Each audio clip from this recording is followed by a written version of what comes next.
आज हम लोग पीरियोडिक प्रॉपर्टीज़ के अंतर्गत एक नए पीरियोडिक प्रॉपर्टीज़ को पढ़ेंगे जिसका नाम है आयोनाइजेशन इंथैल्पी।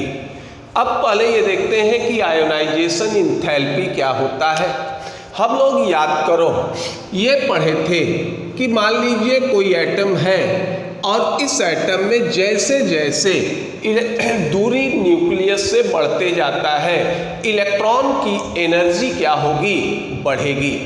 तो मान लो कोई गैसियस आइसोलेटेड या कोई एटम है, अब हम इसको एनर्जी देना प्रारंभ करते हैं। तो जब हम इसको एनर्जी देना प्रारंभ करेंगे तो इलेक्ट्रॉन की दूरी न्यूक्लियस से बढ़ना प्रारंभ होगा और जैसे जैसे दूरी न्यूक्लियस से बढ़ना प्रारंभ होगा इस पर अट्रैक्शन रिपल्सन का फोर्स घटते जाएगा और एक समय ऐसा आएगा जब इस इलेक्ट्रॉन पर जो इलेक्ट्रॉन सबसे लूजली अटैच्ड है ये न्यूक्लियस के प्रभाव से बाहर चला जाएगा।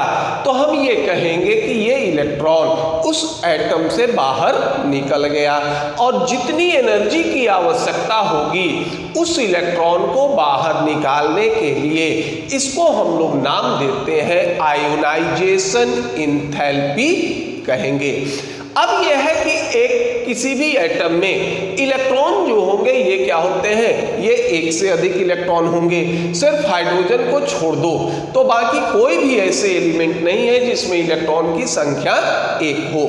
तो जो सबसे लूजली अटैच्ड इलेक्ट्रॉन होगा, जो सबसे बाहरी ऑर्बिट में स्थित इलेक्ट्रॉन होगा, उस पर अट्रैक्शन का फोर्स सबसे कम होगा और वही इलेक्ट्रॉन क्या होंगे, ये पहले निकलेंगे। तो हम लोग आयोनाइजेशन इंथैल्पी को ये डिफाइन करते हैं कि the minimum amount of energy required to remove most loosely electron from an isolated gaseous atom is called ionization enthalpy. यानी किसी गैसियस आइसोलेटेड एटम से जो सबसे लूजली अटैच्ड इलेक्ट्रॉन हो या जो सबसे बाहरी कक्षा में स्थित इलेक्ट्रॉन हो उसको निकालने के लिए जितनी ऊर्जा की आवश्यकता होगी उसे हम नाम देंगे आयोनाइजेशन इंथैल्पी। तो इसको ये डिफाइन कर सकते हो कि द मिनिमम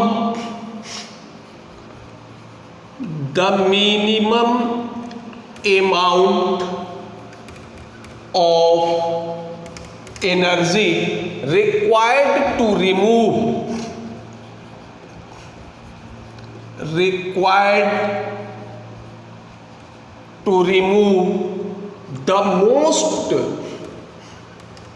the most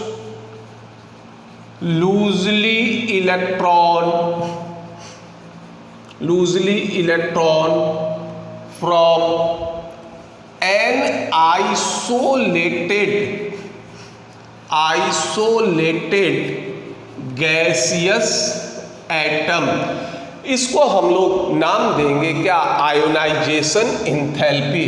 जैसे मान लो कोई एलिमेंट M है, इसको हम इंडिकेट कर रहे हैं, G इंडिकेट करेगा इसके क्या होगा, गैसीय स्टेट को।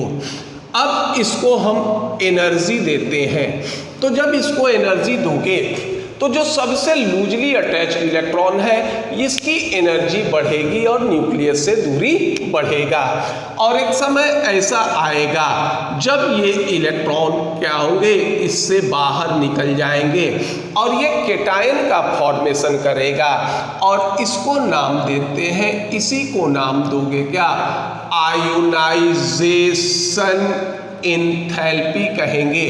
देखिए इसको इस रूप में भी रिप्रेजेंट कर सकते हैं। इसको ये हो गया M in gaseous state, M plus gas plus E minus, और यहाँ जो होता है ये होता है, इसको डेल IH से इंडिकेट करेंगे। चूंकि ये इंडोथर्मिक चेंज होता है तो इंडोथर्मिक चेंज के लिए डेल H का मान हमेशा क्या होगा, पॉजिटिव। तो जब डेल H का मान पॉजिटिव होता है, इसका मतलब क्या होगा? इसका मतलब होगा कि हम लोग सिस्टम को एनर्जी सप्लाई करेंगे। तो ये हमारा कहलाता है क्या? Ionization enthalpy. और आयोनाइजेशन इंथैल्पी के दौरान या इलेक्ट्रॉन लॉस होने के बाद जो स्पेसीज बनता है वो क्या होता है? ये केटायन का फॉर्मेशन करता है, या फिर ये कहोगे कि ये केटायन का निर्माण करते हैं। अब देखिए, ये तो हो गया हमारा क्या? Ionization enthalpy. अब ये जानते हैं कि ये जो एलिमेंट है, ये एलिमेंट कोई जरूरी नहीं है कि ये हमारा 1 इलेक्ट्रॉन सिस्टम हो। इसमें इलेक्ट्रॉन की संख्या 1 से अधिक भी हो सकती है। तो अगर हम 1 इलेक्ट्रॉन निकालते हैं तो उसको आयोनाइजेशन इंथैल्पी कहेंगे। तो दूसरा भी अगर इलेक्ट्रॉन निकालोगे उसको भी आयोनाइजेशन इंथैल्पी कहोगे। तीसरा भी अगर इलेक्ट्रॉन निकालोगे तो उसका को भी हम लोग क्या कहेंगे? आयोनाइजेशन इंथैल्पी कहेंगे। तो अब मान लो अगर पहला इलेक्ट्रॉन निकालते हैं तो उसको नाम देते हैं क्या? फर्स्ट आयोनाइजेशन इंथैल्पी कहेंगे। और अगर दूसरा इलेक्ट्रॉन निकालेंगे तो इसको नाम देंगे सेकेंड आयोनाइजेशन इंथैल्पी। अगर मान लो तीसरा इलेक्ट्रॉन निकालते हैं तो इसको नाम देंगे क्या? Third ionization enthalpy. और इनको हम नाम देते हैं क्या? सक्सेसिव आयोनाइजेशन इंथैल्पी कहते हैं। एक चीज यहां और भी जो होगा ये आप ध्यान रखिएगा कि आयोनाइजेशन इंथैल्पी में सिर्फ हम उतने दूर के ही एनर्जी का कंसीडरेशन करेंगे जब गैसीय एटम से गैसीय केटायन का निर्माण हो। यह नहीं कि इसके पहले के जो एनर्जीज होंगे इसको हम आयोनाइजेशन इंथैल्पी में इंक्लूड करें, या फिर इसके बाद के अगर एनर्जी होंगे उसको हम आयोनाइजेशन इंथैल्पी में इंक्लूड करें। हम लोग आयोनाइजेशन इंथैल्पी में सिर्फ गैसीय एटम से गैसीय केटायन के फॉर्मेशन के लिए जितनी एनर्जी की आवश्यकता होगी उतनी ही एनर्जी का कैलकुलेशन करते हैं, या उतनी ही एनर्जी को कंसीडर करेंगे, ना तो इसके पहले और ना ही इसके बाद। तो अब हम लोग ये कहे थे कि सक्सेसिव आयोनाइजेशन इंथैल्पी, जैसे मान लो ये हो गया, सपोज कीजिए M गैस, ये हो गया M plus gas plus 1 electron निकल गया। अब ये है, मान लो ये हो गया डेल IH1, इसको भी हम आयोनाइजेशन इंथैल्पी कहेंगे। तो देखो इसको हम नाम देते हैं क्या? First ionization enthalpy. इसको हम नाम देंगे फर्स्ट आयोनाइजेशन इंथैल्पी। अब मान लो सपोज करो हम एक और इलेक्ट्रॉन निकालना चाहें, तो एक और इलेक्ट्रॉन निकालेंगे तो अब इस पर 2 यूनिट पॉजिटिव चार्ज हो जाएगा, और ये भी हमारा क्या कहलाएगा? आयोनाइजेशन इंथैल्पी ही कहलाएगा। इसको H2 से इंडिकेट करते हैं, और ये हो जाएगा हमारा कहलाएगा सेकेंड आयोनाइजेशन इंथैल्पी कहलाएगा। इसको हम लोग नाम देंगे सेकेंड आयोनाइजेशन इंथैल्पी।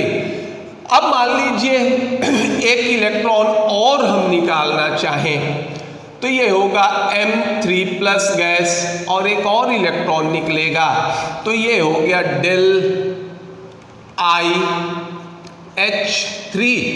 इसको मान लो ये हो जाएगा क्या? Third ionization enthalpy. इसको हम नाम देंगे थर्ड आयोनाइजेशन इंथैल्पी। और इसी तरह से ये हमारा सक्सेसिव आयोनाइजेशन इंथैल्पी कहलाते हैं। अब यहाँ एक चीज देखो, तो अब मान लो हम इसमें अंतर किस तरह से करें कि कब हमारा फर्स्ट आयोनाइजेशन इंथैल्पी होगा, कब सेकंड आयोनाइजेशन इंथैल्पी होगा, कब थर्ड आयोनाइजेशन इंथैल्पी होगा, और इनके बीच क्या रिलेशन होता है। तो अब देखिए, फर्स्ट आयोनाइजेशन इंथैल्पी में हमने इलेक्ट्रॉन यहां से निकाला M गैस, ये क्या होगा? ये होगा न्यूट्रल एटम ये हो गए न्यूट्रल एटम। अब देखो सेकेंड आयनाइजेशन इंथैल्पी में क्या हो गया, इसको हम नाम दे सकते हैं मोनो पॉजिटिव केटायन, और इसको देखिए, इसको हम नाम दे सकते हैं डाई पॉजिटिव केटायन। तो ये कह सकते हो कि अगर न्यूट्रल एटम से अगर इलेक्ट्रॉन निकालते हैं तो ये हमारा कहलाएगा क्या, फर्स्ट आयनाइजेशन इंथैल्पी। अगर मोनो पॉजिटिव केटायन से इलेक्ट्रॉन निकालेंगे तो ये कहलाएगा क्या, सेकेंड आयनाइजेशन इंथैल्पी। और अगर डाई पॉजिटिव केटायन से अगर हम इलेक्ट्रॉन निकालते हैं तो ये कहलाएगा क्या, थर्ड आयनाइजेशन इंथैल्पी। तो इसको ये डिफाइन कर सकते हो कि the minimum amount of energy required to remove the most loosely electron from an isolated monopositive cation is called second ionization enthalpy. Dipositive cation is called third ionization enthalpy. और neutral atom ये कहलाएगा क्या, ये हमारा कहलाएगा first ionization enthalpy. तो ये कह सकते हो इफ वी रिमूव्ड, इस तरह से लिख सकते हैं, removed electron from gaseous neutral atom, ये कहलाएगा फर्स्ट आयोनाइजेशन इंथैल्पी। देखो आयोनाइजेशन इंथैल्पी को हम लोग IE से इंडिकेट करते हैं। ये मान लीजिए हो गया मोनो पॉजिटिव केटायन, ये होगा सेकेंड आयोनाइजेशन इंथैल्पी। और अगर मान लो ये होता है डाई पॉजिटिव केटायन तो ये कहलाएगा आपका क्या, थर्ड आयोनाइजेशन इंथैल्पी कहलाएगा। और यही होता है हमारा क्या, सक्सेसिव आयोनाइजेशन इंथैल्पी। अब इनमें क्या रिलेशन है, ये देखा गया कि थर्ड आयनाइजेशन इंथैल्पी का मान सबसे अधिक, उसके बाद सेकेंड आयनाइजेशन इंथैल्पी का, और उसके बाद फर्स्ट आयनाइजेशन इंथैल्पी का। अगर मान लो इन दोनों में तुलना करो तो ये कह सकते हैं कि सेकेंड आयनाइजेशन इंथैल्पी का मान हमेशा फर्स्ट आयनाइजेशन इंथैल्पी के मान से अधिक होता है। और अगर हम लोग तीनों में तुलना करें तो सबसे अधिक आयनाइजेशन इंथैल्पी का मान किसका होगा, थर्ड आयनाइजेशन इंथैल्पी, उसके बाद सेकेंड आयनाइजेशन इंथैल्पी, और सबसे कम मान होगा हमारा क्या, फर्स्ट आयनाइजेशन इंथैल्पी का। तो पहले इसको नोट डाउन कर लीजिए। अब इनमें रिलेशन देखते हैं और ये भी देखेंगे आगे कि ऐसा क्यों होता है, क्यों सेकेंड आयनाइजेशन पोटेंशियल या आयनाइजेशन इंथैल्पी का मान अधिक होता है, इसके बाद फर्स्ट आयनाइजेशन इंथैल्पी, और इसके बाद ये फर्स्ट आयनाइजेशन इंथैल्पी। तो देखो थर्ड आयनाइजेशन इंथैल्पी को हम डेल इस तरह से इंडिकेट करते हैं, IH3, इसका मान अधिक होगा, डेल IH2 ये होगा डेल IH1, ये जो होंगे इसके रिलेशन होंगे। अब देखिए इन रिलेशन को आगे देखेंगे जहां पर फैक्टर गवर्निंग आयनाइजेशन इंथैल्पीज, इसको हम लोग पढ़ेंगे। अब इस आयनाइजेशन इंथैल्पी में हमने एक चीज ये कहा था कि जब इलेक्ट्रॉन निकालते हैं तो इलेक्ट्रॉन हमेशा गैसीय आइसोलेटेड एटम से निकालते हैं, जबकि प्रत्येक पदार्थ की तीन अवस्था होगी, सॉलिड, लिक्विड और गैस। तो हम निकालने का तो इलेक्ट्रॉन सॉलिड स्टेट से भी निकाल सकते हैं, लिक्विड स्टेट से भी निकाल सकते हैं, लेकिन हम सिर्फ गैसीय स्टेट से ही निकालते हैं। अगर मान लो हम सॉलिड स्टेट से इलेक्ट्रॉन निकालें तो मान लो ये कह सकते हो कि इफ इलेक्ट्रॉन रिमूव्ड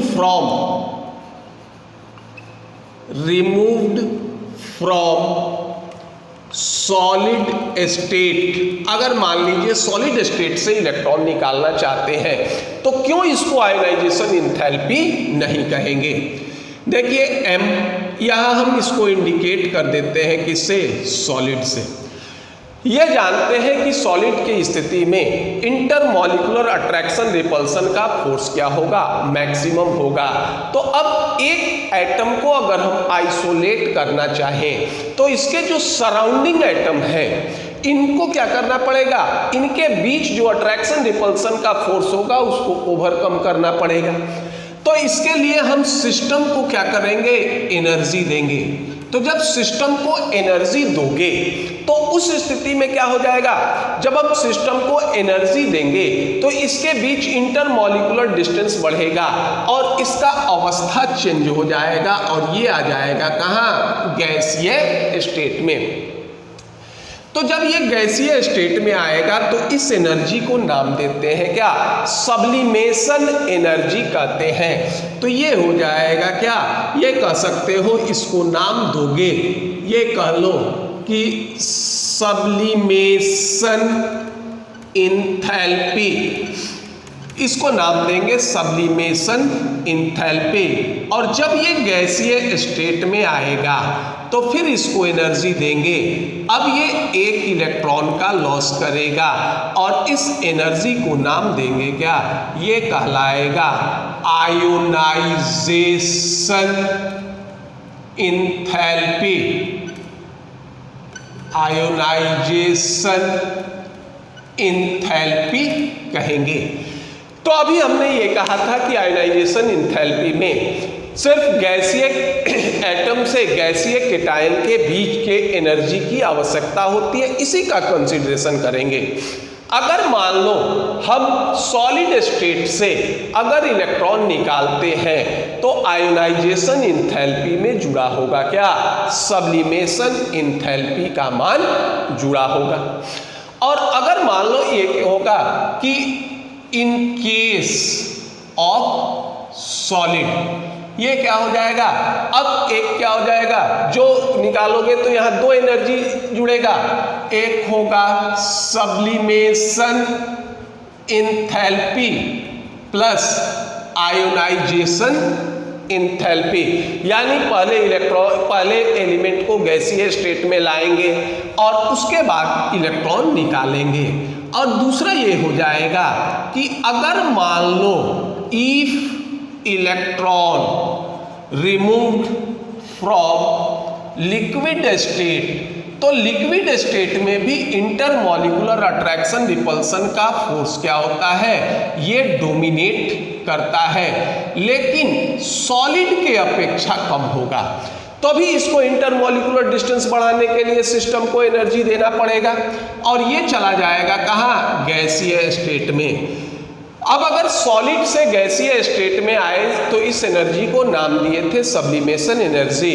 तो ये कहलाता है, लिक्विड से गैस में जाएंगे तो ये टर्म कहलाएगा वेपोराइजेशन और ये हो जाएगा क्या? Vaporisation enthalpy. ये हो जाएंगे वेपोराइजेशन इंथैल्पी। और जब ये गैसीय स्टेट में आएंगे तो फिर इसको आप एनर्जी दोगे तो ये बनेगा m प्लस गैस और इलेक्ट्रॉन लॉस करेगा और ये कहलाएगा आयोनाइजेशन इंथैल्पी। तो अब ये हो जाएगा कि in case of liquid state, अगर मान लो लिक्विड स्टेट से अगर इलेक्ट्रॉन निकालते हैं तो ये क्या हो जाएगा? Vaporisation enthalpy. वेपोराइजेशन इंथैल्पी जो होंगे ये जुड़े होंगे किसमें? आयोनाइजेशन इंथैल्पी में। तो आयोनाइजेशन इंथैल्पी में हम सिर्फ उसी एनर्जी का कंसीडरेशन करते हैं जब एटम से इलेक्ट्रॉन निकले, लेकिन गैसीय एटम के केस में होता है अट्रैक्शन रिपल्सन का फोर्स नेग्लिजिबल होता है और इंटरमॉलिक्यूलर डिस्टेंस बढ़ाने के लिए हम सिस्टम को कोई एनर्जी नहीं देते। इसलिए जो भी एनर्जी रिक्वायर्ड होगा सारे के सारे एनर्जी क्या होंगे? इलेक्ट्रॉन को रिमूव करने में खर्च होंगे। तो ये कह सकते हैं कि in case of gaseous state due to इसको कहो, इस तरह से लिखो, due to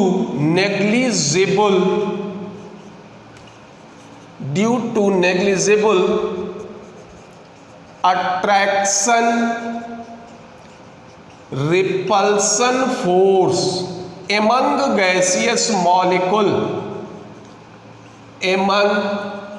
gaseous molecules, no extra energy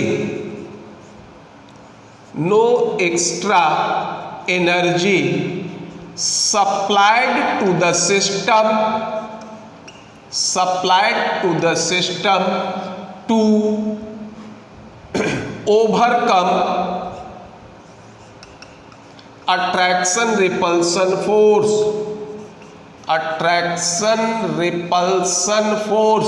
यानी गैसीय स्थिति में अट्रैक्शन रिपल्सन का फोर्स नेग्लिजिबल होता है, इसलिए ये क्या कहेंगे, अट्रैक्शन रिपल्सन का फोर्स नेग्लिजिबल होता है तो कोई एक्स्ट्रा एनर्जी हम सिस्टम को नहीं देते हैं ताकि अट्रैक्शन रिपल्सन का फोर्स ओवर कम हो। इसलिए इलेक्ट्रॉन हम लोग क्या करेंगे, गैसीय आइसोलेटेड एटम से निकालेंगे। तो पहले इसको नोट डाउन कर लीजिए। अब इसका यूनिट देखते हैं। चूंकि ये एनर्जी का टर्म होता है तो इसके जो यूनिट होंगे ये भी क्या होंगे, ये एनर्जी के ही टर्म में होंगे। तो इसका हम यूनिट लेकर चलते हैं। ये होता है, यूनिट लेते हैं इलेक्ट्रॉन वोल्ट पर एटम। इसको हम लोग लेकर चलते हैं क्या, इलेक्ट्रॉन वोल्ट पर एटम। लेकिन आप चाहे तो एनर्जी के और भी टर्म में इसको एक्सप्रेस कर सकते हैं। जैसे मान लो यह है कि 1 इलेक्ट्रॉन वोल्ट पर एटम। अगर मान लो तुम चाहते हो कैलोरीज में जाना तो ये बराबर होता है 3.83 इंटू 10⁻⁻20। ये हो जाएगा कैलोरीज पर एटम।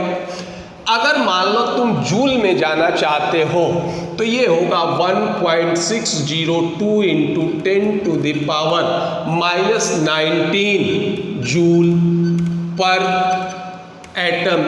एक रिलेशन ये भी होता है 4.18 जूल बराबर होता है किसके, 1 कैलोरीज के। अगर मान लीजिए आप पर मोल में भी जाना चाहते हैं तो ये जानते हैं कि 1 मोल में नंबर ऑफ एटम कितना होगा, 6.023 इंटू 10⁻23। तो इसको सीधा मल्टीप्लाई कर सकते हो। अगर पर मोल लिखना है तो 3.83 इंटू 10⁻⁻20 पर एटम। ये होगा 6.023 इंटू 10⁻23। ये हो जाएगा क्या, कैलोरीज पर मोल। ये हो जाएगा आपका कैलोरीज पर मोल। तो इसको अगर सॉल्व करोगे तो ये होगा 23.06 किलो कैलोरीज पर मोल। उसी तरह से अगर मान लीजिए ये जूल में है तो इसको भी अगर हम 6.023 इंटू 10⁻23 से मल्टीप्लाई करें तो ये भी आ जाएगा, इसको कहते हैं, ये आएगा 96.49 किलो जूल पर मोल। देखिए यहाँ 10⁻³ से डिवाइड करके जूल को हम लोग क्या करेंगे, किलो जूल में कन्वर्ट करेंगे। इसमें हम करना क्या था, 1.602 इंटू 10⁻⁻19, इसमें हम मल्टीप्लाई कर देंगे 6.023 इंटू 10⁻23 से। तो इस तरह से हम लोग इसका यूनिट यूज कर सकते हैं। इलेक्ट्रॉन वोल्ट पर एटम यूज कर सकते हैं, कैलोरीज पर एटम यूज कर सकते हैं, जूल पर एटम यूज कर सकते हैं। इस तरह से हम लोग डिफरेंट एटम ये यूनिट में इसको एक्सप्रेस कर सकते हैं। तो देखिए पहले इसमें एक क्वेश्चन यूज कर रहे हैं। क्वेश्चन है कि when hydrogen gas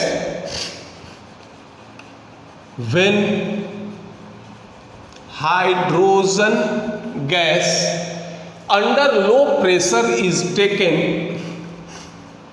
under low pressure is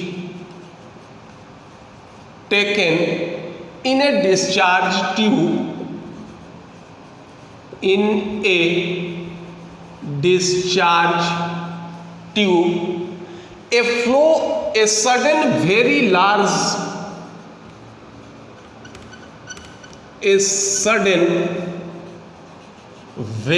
large increase in current flow, large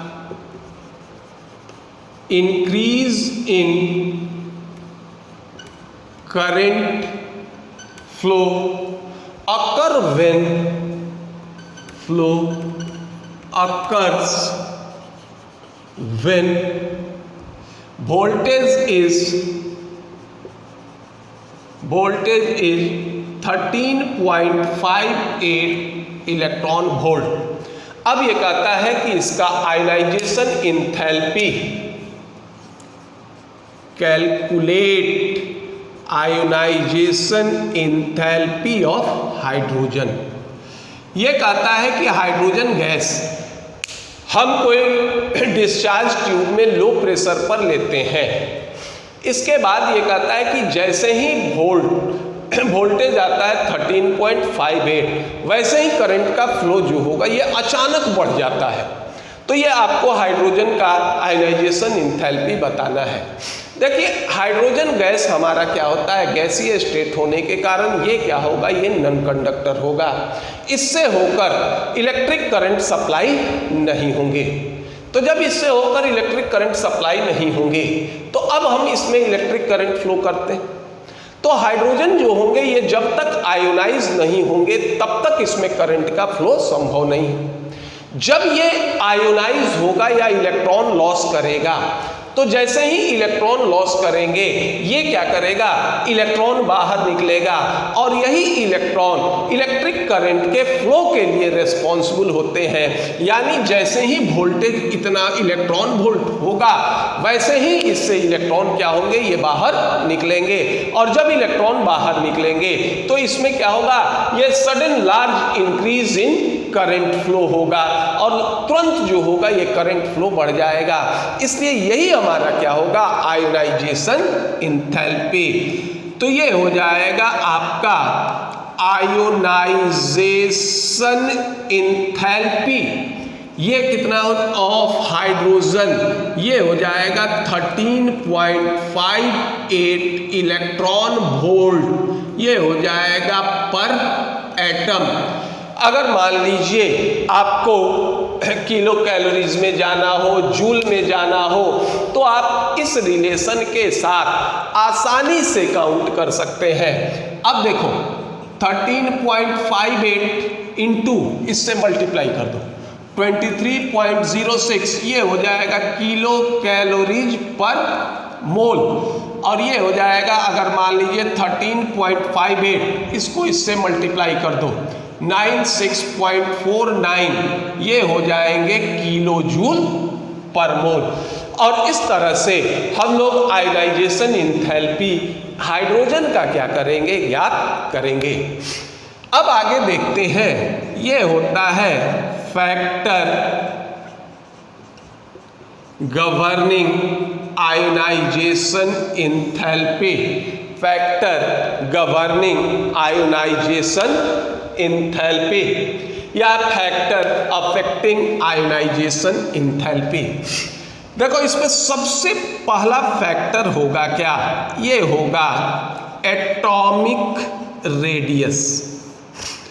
atomic radius ये हम लोग कहे थे कि इसको कि न्यूक्लियस से लेकर जो इलेक्ट्रॉन क्लाउड, ये सबसे बाहरी इलेक्ट्रॉन क्लाउड होते हैं, इसके डिस्टेंस को हम नाम देते हैं क्या, एटॉमिक रेडियस। अब देखिए जैसे जैसे अभी हमने कहा था कि मान लो ये हमारा क्या है, ये हमारा क्या हो गया, ये न्यूक्लियस होगा। मान लो एक इलेक्ट्रॉन का क्लाउड यहाँ हुआ, दूसरा यहाँ हुआ, तीसरा यहाँ हुआ, चौथा यहाँ हुआ। तो अब मान लीजिए ये हो गया, इसमें भी इलेक्ट्रॉन है, इसमें भी इलेक्ट्रॉन है, इसमें भी इलेक्ट्रॉन है और इसमें भी इलेक्ट्रॉन। अब मान लो किसी में इलेक्ट्रॉन यहाँ से निकले, किसी में यहाँ से निकले, किसी में यहाँ से निकले, किसी में यहाँ से निकले। तो जो इलेक्ट्रॉन न्यूक्लियस के सबसे नजदीक होता है उस पर अट्रैक्शन रिपल्सन का फोर्स क्या होगा, सबसे अधिक होगा, क्योंकि जैसे जैसे डिस्टेंस फ्रॉम न्यूक्लियस बढ़ते जाता है वैसे वैसे इस पर अट्रैक्शन रिपल्सन का फोर्स क्या होगा, कमेगा। और अगर मान लीजिए आपको इलेक्ट्रॉन निकालना है तो इसी अट्रैक्शन रिपल्सन फोर्स को ओवरकम करना पड़ेगा। तो जिसकी दूरी अधिक होगी अट्रैक्शन रिपल्सन का फोर्स क्या होगा, कम होगा, और आयनाइजेशन इंथैल्पी क्या हो जाएंगे, ये कम होंगे। तो ये रिलेशन हो जाएगा आपका एटॉमिक रेडियस, ये इन्वर्सली प्रोपोर्शनल हो जाएंगे किसके, ये हो जाएगा आयोनाइजेशन इंथैल्पी के। तो देखो एटॉमिक रेडियस अगर अधिक होगा आयोनाइजेशन इंथैल्पी का मान कम होगा, एटॉमिक रेडियस अगर कम होगा आयोनाइजेशन इंथैल्पी का मान क्या होगा, अधिक होगा। तो देखो यहाँ पर एक चीज और होता है कि आप इफेक्टिव न्यूक्लियर चार्ज भी जो होगा ये ले सकते हैं। तो इफेक्टिव न्यूक्लियर चार्ज जो होंगे ये तभी एप्लीकेबल होंगे जब डिस्टेंस फ्रॉम न्यूक्लियस क्या होगा, समान होगा। अगर मान लो डिस्टेंस भी चेंज हो रहा है, इफेक्टिव न्यूक्लियर चार्ज भी चेंज हो रहा है, तो ये फिर कोई मायने नहीं रखेंगे। इसलिए हम लोग दोनों को मिलाकर सीधा यूज कर ले रहे हैं किससे, एटॉमिक रेडियस से। अगर तुम दोनों को अलग अलग करना चाहो तो इफेक्टिव न्यूक्लियर चार्ज अगर बढ़ेगा अट्रैक्शन फोर्स बढ़ेगा और आयनाइजेशन इंथैल्पी के मान जो होंगे ये क्या होंगे, ये बढ़ेंगे। लेकिन हम लोग उस स्थिति में नहीं लागू कर सकते जब मान लो किसी में इलेक्ट्रॉन फर्स्ट यहाँ से निकले, फर्स्ट ऑर्बिट से, किसी में सेकंड से, किसी में थर्ड से और किसी में फोर्थ से। तो ये रिलेशन होगा एटॉमिक रेडियस और आयनाइजेशन इंथैल्पी में। अब देखिए इसके सहायता से हम क्या एक्सप्लेनेशन कर सकते हैं। हम लोग जहां एटॉमिक रेडियस पढ़े थे वहां variation of atomic radius from in periodic table हमने देखा। अब यहां हमने रिलेट कर लिया कि एटॉमिक रेडियस आयनाइजेशन पोटेंशियल से क्या है, इनवर्सली प्रोपोर्शनल है। तो पीरियोडिक टेबल में जिस तरह एटॉमिक रेडियस का वेरिएशन होगा इसका उल्टा वेरिएशन किसका हो जाएगा, आयनाइजेशन इंथैल्पी का होगा। तो इसके सहायता से variation of ionization enthalpy in periodic table हम लोग देख सकते हैं। पहले इसको नोट डाउन कर लीजिए।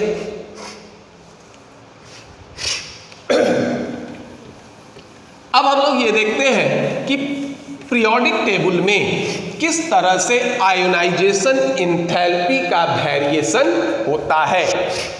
तो ये देखिए ये होगा, ये देखते हैं variation of ionization enthalpy in periodic table. देखो किस तरह से देखेंगे। अभी हमने ये देखा कि एटॉमिक रेडियस और आयनाइजेशन पोटेंशियल ये एक दूसरे से उल्टा रिलेटेड है। तो सबसे पहले देखो along the group, along the group चलते हैं क्या, टॉप टू बॉटम। तो ये हो जाएगा क्या, top to bottom atomic radius. Atomic radius क्या होता था, इंक्रीजेस। एटॉमिक रेडियस इंक्रीज करता था तो यह क्या होगा, ionization enthalpy decreases from top to bottom. ये जो होगा अलोंग द ग्रुप क्या होगा, आयोनाइजेशन इंथैल्पी क्या होंगे, ये डिक्रीज करेंगे। और दूसरा सीक्वेंस हो जाएगा along the period। along the period चलते हैं तो ये कहलाता है क्या, left to right. Left to right चलोगे एटॉमिक रेडियस क्या होता था, डिक्रीज करेगा। तो ये हो जाएगा एटॉमिक रेडियस डिक्रीजेस। तो एटॉमिक रेडियस डिक्रीज करेगा तो ये कहेंगे कि आयनाइजेशन पोटेंशियल ठीक इसका उल्टा increases from left to right, from left to right, यानी लेफ्ट टू राइट चलोगे तो आयनाइजेशन पोटेंशियल का मान क्या होगा, ये इंक्रीज करेगा। ये वेरिएशन होता है किसमें, variation of ionization enthalpy in periodic table. देखो इसमें एक दूसरा भी हम लोग रिलेशन यूज करेंगे। देखो हमने शुरू में ये कहा था कि डेल IH2 ग्रेटर देन क्या होता है, डेल IH1। ठीक, ये कहते हैं कि value of second ionization potential is always greater than value of first ionization potential. अब देखो इसमें हम लोग क्या निकाले थे, याद करो कि इसमें इलेक्ट्रॉन निकालते हैं किससे, गैसियस एटम से। अगर हम एटम कहते हैं तो ही इसका शाब्दिक अर्थ हो जाएगा कि एटम हमारा न्यूट्रल होता है। और इस स्थिति में क्या निकालते हैं, इलेक्ट्रॉन कहाँ से निकालते हैं, ये निकालते हैं मोनो पॉजिटिव केटायन से। ठीक, और हम ये जानते हैं कि एज वी नो दैट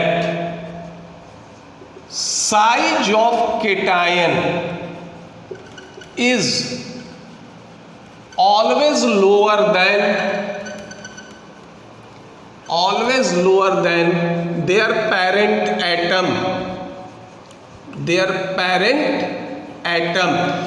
ये जानते हैं कि केटायन का साइज हमेशा अपने पेरेंट एटम से क्या होता है, ये छोटा होता है। तो केटायन से इलेक्ट्रॉन निकालने में हमेशा क्या होगा, अधिक एनर्जी की आवश्यकता होगी। और इसलिए डेल IH2 ये बड़ा होगा क्या, डेल IH1 से। ये हो जाएगा आपका, इसको नाम देते हो सेकेंड आयोनाइजेशन एंथैल्पी, और ये हो जाएगा आपका फर्स्ट आयोनाइजेशन एंथैल्पी। अब ये भी कहे थे कि थर्ड का मान सेकेंड से अधिक होता है, तो ये तो हम जानते हैं कि साइज ऑफ केटायन हमेशा क्या होगा, पेरेंट एटम से छोटा होगा। ये भी याद करो, जानते हैं कि as positive charge on cation, positive charge on cation increases their size will decreases। अब देखिए जैसे जैसे केटायन पर पॉजिटिव चार्ज की मात्रा बढ़ेगी वैसे वैसे इसका क्या होता है, साइज घटेगा। अब देखो थर्ड आयोनाइजेशन एंथैल्पी में क्या करते थे कि डाई पॉजिटिव केटायन से इलेक्ट्रॉन निकालते थे, तो डाई पॉजिटिव का साइज सबसे छोटा, उसके बाद मोनो पॉजिटिव, उसके बाद गैसीय एटम।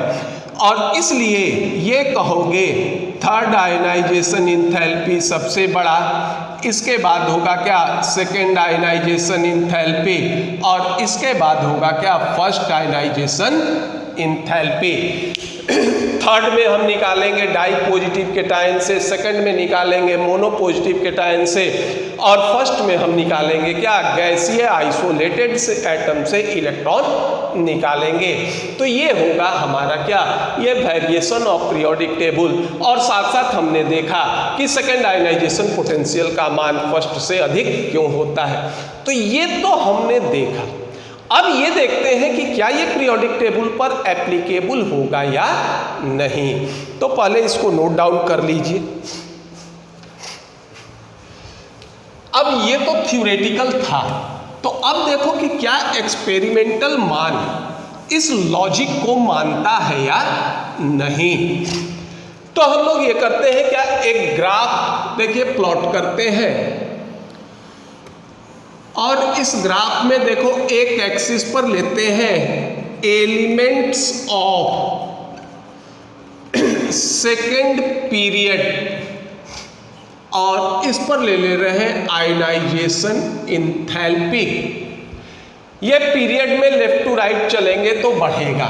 तो देखो ये जो ग्राफ आया ये हो गया आपका लिथियम का, ये हो गया आपका बेरिलियम का, ये हो गया आपका बोरॉन का, फिर आगे चलो ये हो गया आपका कार्बन का,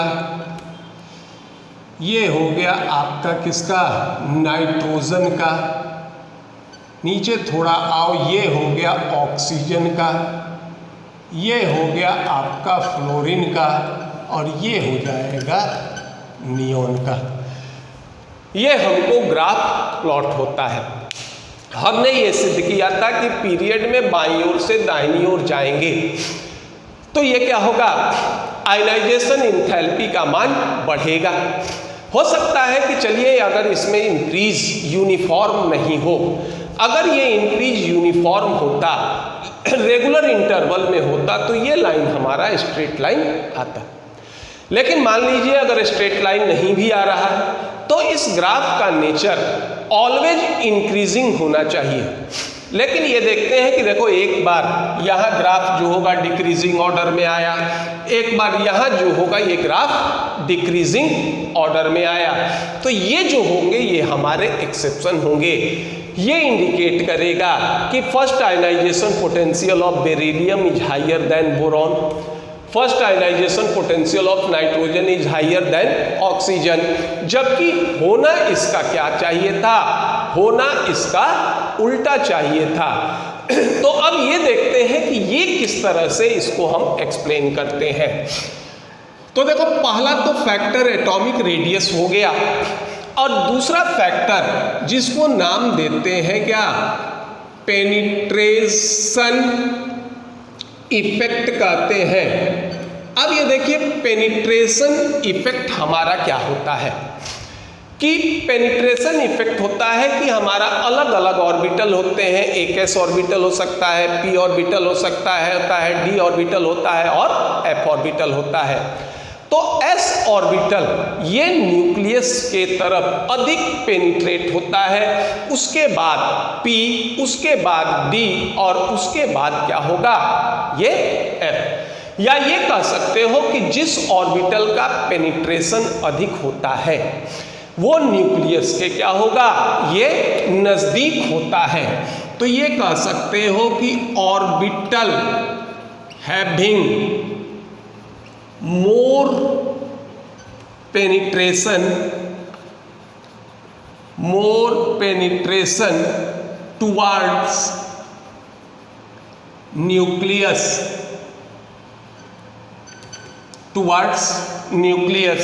ये क्या होगा, ये हो जाएगा नियरर टू न्यूक्लियस, यानी वो न्यूक्लियस के नजदीक होगा।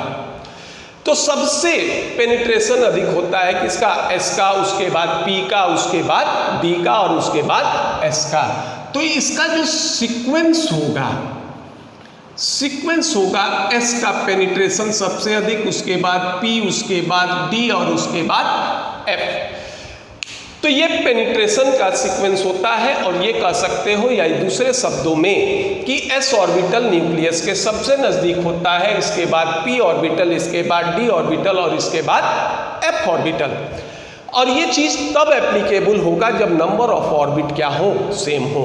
तो ये देखिए एस और पी ऑर्बिटल आपको याद होगा, ये जनरेट करते हैं किसमें, ये अल्टीमेट सेल में,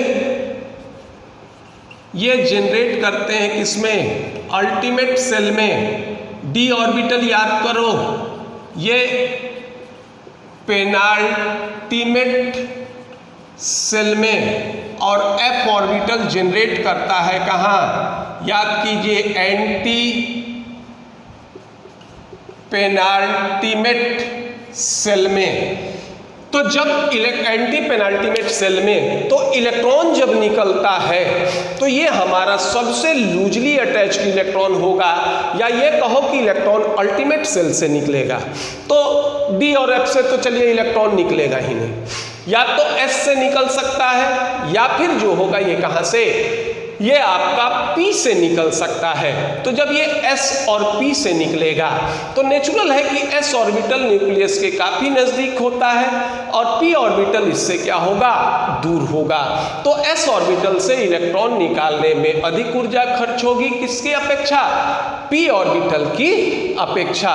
तो पेनिट्रेशन इफेक्ट का ये प्रभाव होगा कि अगर नंबर ऑफ ऑर्बिट सेम हो तो S ऑर्बिटल न्यूक्लियस के नजदीक होने के कारण इलेक्ट्रॉन निकालने में क्या होगा, अधिक ऊर्जा खर्च होगी, किसके अपेक्षा, P ऑर्बिटल के अपेक्षा। तो ये हम कह सकते हैं इन्फरेंस कि if number of orbit remain same, if number of orbit remain same, S orbital is nearer to nucleus than P orbital.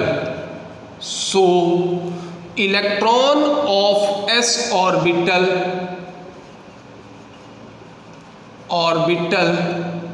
feels more attraction force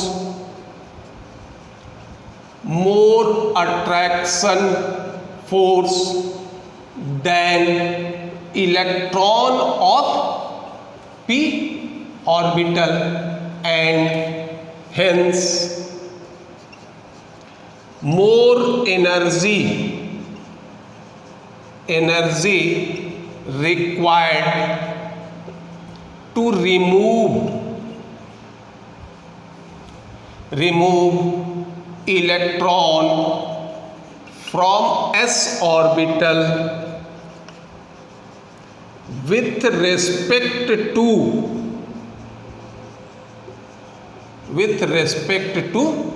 P orbital. तो ये कह सकते हो कि यदि नंबर ऑफ ऑर्बिट समान हो तो S ऑर्बिटल न्यूक्लियस के नजदीक होता है, किसकी अपेक्षा, P ऑर्बिटल की अपेक्षा। तो S ऑर्बिटल के इलेक्ट्रॉन पर क्या होगा, अधिक अट्रैक्शन का फोर्स वर्क करेगा, किसके अपेक्षा, P के अपेक्षा। तो S ऑर्बिटल से इलेक्ट्रॉन निकालने में अधिक ऊर्जा खर्च होगी, P ऑर्बिटल से इलेक्ट्रॉन निकालने में कम ऊर्जा खर्च होगी। और इसी का एग्जाम्पल होता है, देखिए first ionization enthalpy of beryllium is higher than first ionization enthalpy of boron। देखो बेरिलियम का एटॉमिक नंबर होता है 4, कॉन्फ़िगरेशन होगा 1s2 2s2 और बोरॉन का एटॉमिक नंबर होगा कितना, 5, कॉन्फ़िगरेशन होगा 1s2 2s2 2p1। अब देखिए बेरिलियम में इलेक्ट्रॉन किससे, S से निकलेगा, बोरॉन में इलेक्ट्रॉन कहाँ से निकलेगा, P में से। दोनों के लिए नंबर ऑफ ऑर्बिट समान है, इसलिए बेरिलियम का फर्स्ट आयनाइजेशन पोटेंशियल का मान क्या होगा, अधिक होगा, बोरॉन का कम होगा। ठीक पीरियोडिक टेबल में इसके नीचे जो एलिमेंट होंगे इनके साथ भी यही स्थिति होगा। देखो बेरिलियम के नीचे होता है मैग्नीशियम और बोरॉन के नीचे होगा क्या, एल्युमिनियम। तो यह भी हो जाएगा कि first ionisation enthalpy of magnesium is higher than first ionisation enthalpy of aluminium. और यही सीक्वेंस इस पूरे ग्रुप में होगा और ये ग्रुप होता है 2a का और ये होगा क्या, 3a का। तो इसको इस तरह से भी लिख सकते हो, first ionization enthalpy of group 2a, bracket में लिख लेते हैं, ग्रुप नंबर होता है इसका कितना, 2, is higher than first ionisation enthalpy of group 3a, ये हो जाएगा ग्रुप नंबर 13। ये तीनों का कंडीशन चलेगा। तो ये दूसरा इफेक्ट हो जाएगा जिसको नाम देते हैं क्या, पेनिट्रेशन इफेक्ट कहेंगे। तो इसको नोट डाउन कर लीजिए। अब तीसरा इफेक्ट होगा जिसको नाम देंगे स्टेबिलिटी ऑफ इलेक्ट्रॉनिक कॉन्फ़िगरेशन। तो स्टेबिलिटी ऑफ इलेक्ट्रॉनिक कॉन्फ़िगरेशन तीसरा ये होगा जिसको नाम दोगे स्टेबिलिटी ऑफ इलेक्ट्रॉनिक कॉन्फ़िगरेशन। तो स्टेबिलिटी ऑफ इलेक्ट्रॉनिक कॉन्फ़िगरेशन ये भी आयनाइजेशन इंथैल्पी को प्रभावित करता है। मान लो जिस एलिमेंट का इलेक्ट्रॉनिक कॉन्फ़िगरेशन अधिक स्टेबल होगा, बट नेचुरल है कि उससे इलेक्ट्रॉन निकालने में क्या होगा, अधिक एनर्जी खर्च होगी। जिसका इलेक्ट्रॉनिक कॉन्फ़िगरेशन कम स्थायी होगा तो उससे इलेक्ट्रॉन निकालने में कम एनर्जी खर्च होगी। तो ये जानते हैं, जैसे मान लो ये कहते हो कि हायर, या इस तरह से लिखो stable electronic configuration, stable electronic configuration, तो ये हो जाएगा आपका higher value of ionization enthalpy. और दूसरा ये हो जाएगा, ये कह सकते हो कि लेस स्टेबल इलेक्ट्रॉनिक कॉन्फ़िगरेशन, तो ये हो जाएगा तुम्हारा क्या, lower value of ionization enthalpy. अब देखिए इसका एग्जाम्पल होता है, ये कहेंगे, ये देखो हमने ग्राफ में देखा था कि first ionisation enthalpy of nitrogen is higher than first ionisation enthalpy of oxygen, जबकि होना ठीक इसका उल्टा चाहिए था कि first ionisation enthalpy of oxygen क्या होगा, अधिक होना चाहिए था, और first ionisation enthalpy of nitrogen कम। अब देखिए इस क्या कारण, नाइट्रोजन 7 कॉन्फ़िगरेशन होता है 1s2 2s2 2p3। अब देखिए अगर p ऑर्बिटल में 3 इलेक्ट्रॉन निकाल रखते हैं तो ये इसका क्या हो जाएगा, व्यवस्था हो जाए। ऑक्सीजन 8 कॉन्फ़िगरेशन होगा 1s2 2s2 2p4। देखो इसमें पेनिट्रेशन इफेक्ट एप्लीकेबल नहीं कर सकते क्योंकि इसमें भी इलेक्ट्रॉन p ऑर्बिटल से निकलता है, इसमें भी इलेक्ट्रॉन p ऑर्बिटल से निकलता है। अब मान लीजिए 4 इलेक्ट्रॉन रखोगे तो ये इसका अरेंजमेंट होगा अकॉर्डिंग टू होन्स रूल, और ये कहलाता है क्या, आपका हाफ फिल्ड ऑर्बिटल, और ये कहलाता है आपका क्या, पार्शियली फिल्ड ऑर्बिटल। और ये जानते हो कि हाफ फील्ड ऑर्बिटल का स्थायित्व पार्शियली फील्ड ऑर्बिटल से अधिक होता है। तो ये हो गए क्या आपके मोर स्टेबल, और ये हो जाएगा आपका क्या, लेस स्टेबल। ये हो जाएंगे मोर स्टेबल और ये हो जाएगा तुम्हारा क्या, ये लेस स्टेबल होगा। ठीक दूसरा सीक्वेंस इसमें भी आएगा, नाइट्रोजन के नीचे होता है फास्फोरस, ऑक्सीजन के नीचे होगा क्या, सल्फर।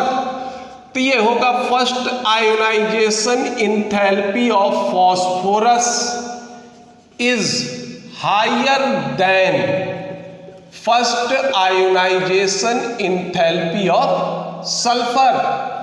इसके अलावा एक चीज और भी हो सकता है कि जो नाइट्रोजन और ऑक्सीजन का ग्रुप होगा, नाइट्रोजन होता है 5A या ग्रुप नंबर 15 और ऑक्सीजन होता है 6A या group number 16।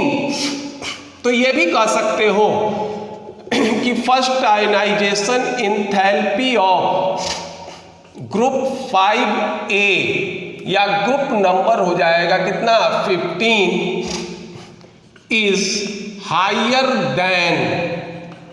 Higher than first ionisation enthalpy of group 6A, group number होगा 16, ये होगा तीसरा।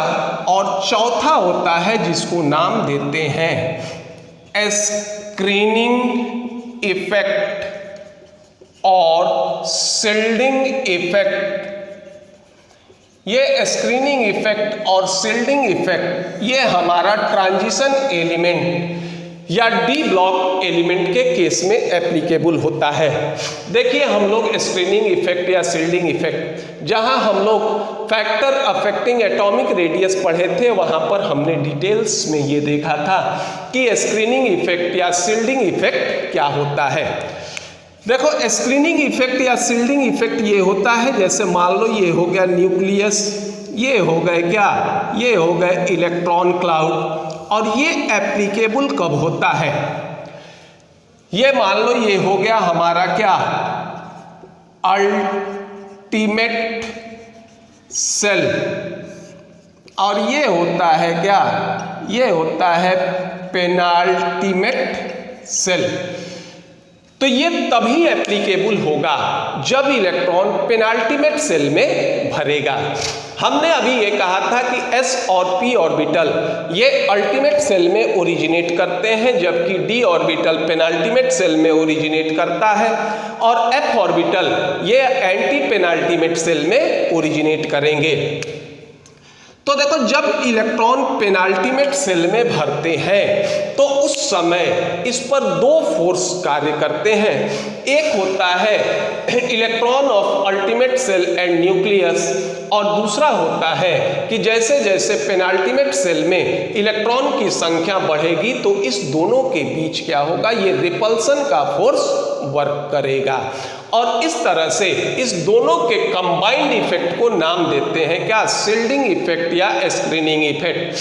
और दूसरा ये भी इस तरह से भी समझ सकते हो कि जैसे इनर ऑर्बिटल में इलेक्ट्रॉन की संख्या बढ़ेगी, ये क्या करेगा, न्यूक्लियर चार्ज को क्या कर देगा, ये स्क्रीन कर देगा, और जिससे अल्टीमेट सेल के इलेक्ट्रॉन पर अट्रैक्शन का फोर्स क्या होता है, ये घट जाता है। तो जैसे जैसे स्क्रीनिंग और shielding effect of inner shell increase करता है, आयनाइजेशन पोटेंशियल का मान क्या होगा, ये डिक्रीज करेगा। तो ये कह सकते हो कि एज द स्क्रीनिंग और shielding effect of inner orbital increases, ionization enthalpy क्या होगा, ये आयोनाइजेशन इंथैल्पी डिक्रीज करेगा। तो ये फैक्टर आयोनाइजेशन इंथैल्पी को क्या करते हैं, ये क्या करते हैं, डिक्रीज करते हैं। अब इसमें ये देखते हैं कि बीच में देखो हमने तो बना लिया कि पीरियड में बाईं ओर से दाहिनी ओर चलोगे आयोनाइजेशन इंथैल्पी का मान क्या होगा, बढ़ेगा। ग्रुप में अगर ऊपर से नीचे चलोगे तो आयोनाइजेशन इंथैल्पी का मान क्या होगा, ये घटेगा। तो हम लोग यहाँ अब कुछ सीक्वेंस लिखते हैं, और ये सीक्वेंस आपको एग्जाम के दृष्टि से क्या होंगे, ये काफी इंपॉर्टेंट होंगे। तो पहले इसको नोट डाउन कर लीजिए। उसके बाद इसके जो कुछ सीक्वेंस होते हैं इसको हम लोग नोट करेंगे। तो सबसे पहले ये कहे थे कि देखो पीरियड में बाईं ओर से दाहिनी ओर चलते हो तो ये हमारा क्या होता था, आयोनाइजेशन इंथैल्पी का मान बाईं ओर से दाहिनी ओर चलेंगे तो बढ़ेगा। तो जो भी एलिमेंट दाहिनी ओर सबसे ऊपर होगा उसके आयोनाइजेशन इंथैल्पी का मान सबसे अधिक होगा, और जो बाईं ओर सबसे नीचे होगा उसके आयोनाइजेशन इंथैल्पी का मान सबसे कम होगा। क्योंकि देखो बाएं से दाहिने चलेंगे बढ़ेगा, ऊपर से नीचे चलेंगे तो घटेगा। तो ये निकाल सकते हो, सबसे पहला तो ये होगा lowest value of ionization enthalpy, ये हम यूज करते हैं क्या, सीजियम।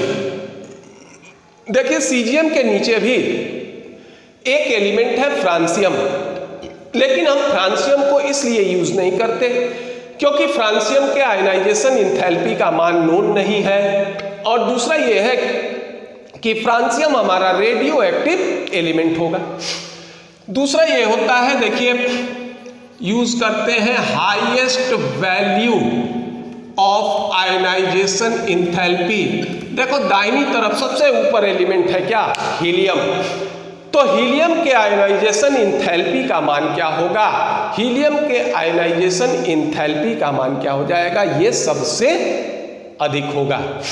अब देखो पीरियड में हम बाएं से दाहिनी ओर चले थे, तो पीरियड में बाईं ओर से दाहिनी ओर चलेंगे तो ये हमारा इंक्रीज करेगा, लेकिन बीच में दो एक्सेप्शन आया था। तो ये पहले तो ये देख लो कि सीक्वेंस ऑफ सेकेंड पीरियड, देखिए सब सेकेंड पीरियड में सबसे दाहिनी ओर क्या होगा, नियॉन, नियॉन का सबसे अधिक। इसके बाद देखो फ्लोरीन, इसके बाद देखिए एक्सेप्शन है नाइट्रोजन, देन ऑक्सीजन, देखिए फिर कार्बन, फिर एक्सेप्शन है बेरिलियम, ये हो गया क्या बोरॉन, और इसके बाद हो जाएगा लिथियम। ठीक इसके नीचे आओ, ये होगा सीक्वेंस ऑफ थर्ड पीरियड। देखिए सबसे पहले होगा आर्गन, सेम चलेगा, chlorine, phosphorus, sulphur, silicon, silicon के बाद हो जाएगा आपका देखिए मैग्नीशियम, एल्युमिनियम, और ये हो जाएगा सोडियम। ग्रुप में देखो कहे थे कि टॉप टू बॉटम अगर चलते हैं, तो ग्रुप में अगर हम टॉप टू बॉटम अगर चलते हैं तो क्या आता था, ग्रुप में अगर टॉप टू बॉटम चलते हैं तो ये हमारा ग्रुप में ऊपर से नीचे चलेंगे तो इंक्रीज करेगा। लेकिन देखिए यहाँ पर भी वेरिएशन आएगा, ग्रुप 3A और ग्रुप 4A में। ग्रुप 3A में सबसे अधिक होगा क्या, बोरॉन, उसके बाद होगा क्या थूलियम, इसके बाद होगा क्या गैलियम, इसके बाद होगा एल्युमिनियम, और इसके बाद होगा इंडियम। जबकि इसमें एलिमेंट का सीक्वेंस है, देखो ये होता है, ये होगा बोरॉन, एल्युमिनियम, गैलियम, इंडियम और थूलियम, ये सीक्वेंस होता है। इसी तरह ये हो जाएगा ग्रुप 4A। ग्रुप 4A में देखो एलिमेंट आपका है कार्बन, सिलिकॉन, जर्मेनियम, ये हो जाएगा टिन और लेड। लेकिन यहाँ आपको सीक्वेंस मिलेगा कार्बन, सिलिकॉन, जर्मेनियम, लेड और ये होगा टिन। अब यहाँ इसका कारण ये होता है कि देखो यहाँ एक एक्सेप्शन यहाँ होगा, एक एक्सेप्शन यहाँ होगा। इंडियम, एल्युमिनियम हमारा थर्ड पीरियड का सदस्य, गैलियम हमारा फोर्थ पीरियड का सदस्य। यहाँ सबसे पहले जो होगा ये डी ऑर्बिटल ओरिजिनेट करता है, क्योंकि सबसे पहला डी ऑर्बिटल कौन सा है, 3D। 3D में इलेक्ट्रॉन भरने के पहले इलेक्ट्रॉन 4s में भर जाएगा, फिर 3D में भरेगा और तब जाकर जो होगा ये 4p में बढ़ेगा। और स्क्रीनिंग इफेक्ट के कारण ये गैलियम जो होते हैं इसके आयनाइजेशन पोटेंशियल इंथैल्पी का मान कम हो जाता है, किससे अधिक हो जाता है, किससे, एल्युमिनियम से।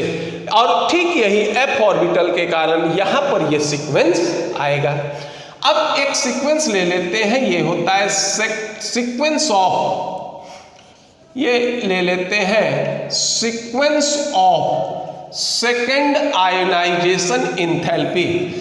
देखो जब सेकेंड आयनाइजेशन इंथैल्पी का बात करेंगे तो सारे सीक्वेंस बदल जाएंगे, क्योंकि जैसे ही एक इलेक्ट्रॉन निकाल लोगे केटायन का फॉर्मेशन होगा, सारे जो होंगे सबके इलेक्ट्रॉनिक कॉन्फ़िगरेशन की स्थिति बदल जाएगी। अब सीक्वेंस ऑफ ये मान लीजिए ये लेते हैं हम सेकेंड पीरियड। सेकेंड पीरियड में पाओगे लिथियम सबसे अधिक, इसके बाद क्या होगा, नियॉन होगा, ऑक्सीजन, फ्लोरीन, नाइट्रोजन, ये होगा बोरॉन, कार्बन और देन बेरिलियम। और मान लीजिए ये हम थर्ड पीरियड का भी जो होगा ये सीक्वेंस ले लेते हैं। तो ये हो जाएगा सोडियम, आर्गन, फिर हो जाएगा क्लोरीन, फिर हो जाएगा sulphur, phosphorus, aluminium, silicon, magnesium. देखो इसमें जो सीक्वेंस आता है, अब एक इलेक्ट्रॉन आप निकालें, लिथियम हो गया क्या, इनर्ट गैस का कॉन्फ़िगरेशन, स्टेबिलिटी ऑफ कॉन्फ़िगरेशन सबसे अधिक हो गया, और स्टेबिलिटी ऑफ कॉन्फ़िगरेशन अधिक होने के कारण इसके आयनाइजेशन इंथैल्पी का मान सबसे अधिक। अब देखिए इसके बाद हो गया क्या, नियॉन। अब नियॉन में अगर आओगे तो नियॉन में p ऑर्बिटल में 5 इलेक्ट्रॉन, इसका पोजीशन अलग हो जाएगा 7। तो इसके बाद आयनाइजेशन इंथैल्पी का मान यहाँ होगा। देखिए यहाँ पर और यहाँ पर ये हमारा फर्स्ट आयनाइजेशन इंथैल्पी के केस में एक्सेप्शन था, लेकिन ये केस बदल जाएगा। अगर ऑक्सीजन से एक इलेक्ट्रॉन निकालते हो तो इसके वैलेंस ऑर्बिट में 3, p ऑर्बिटल में 3 इलेक्ट्रॉन, और नाइट्रोजन से निकालते हो तो p ऑर्बिटल में 2 इलेक्ट्रॉन। तो p ऑर्बिटल में 3 इलेक्ट्रॉन लोगे तो ये अधिक अस्थायी होगा ऑक्सीजन, और ये क्या हो जाएगा, कम अस्थायी होगा। तो ये सीक्वेंस में अंतर कर जाएंगे। तो ये हमारा कंप्लीट सीक्वेंस होगा। इस सीक्वेंस को आप याद रखिएगा, ये आपके एग्जाम के लिए काफी इंपॉर्टेंट होंगे। तो इस तरह से हम लोग देख लिए कि आयनाइजेशन इंथैल्पी क्या होता है, ये किन किन कारकों पर निर्भर करता है। तो अब अगर आपको ये वीडियो पसंद आए तो इसको लाइक कीजिए, सब्सक्राइब कीजिए। धन्यवाद।